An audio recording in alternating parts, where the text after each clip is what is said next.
Okay, continuing where I was at. I put the camera down for a sec. Killer trying to get that belt in there.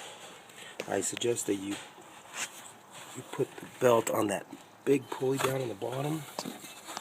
Going down there. There's some finger, maybe, hopefully. I can't even see it on the camera, but it's the one right down there. You want to get at on that pulley first, and then come up from there, put it on the fan, which is over here. God, I can't see anything on here. It's horrible. A little bit better angle there.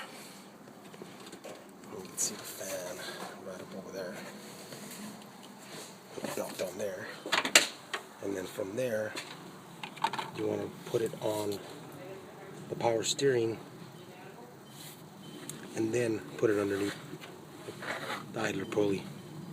And hopefully that would help you out.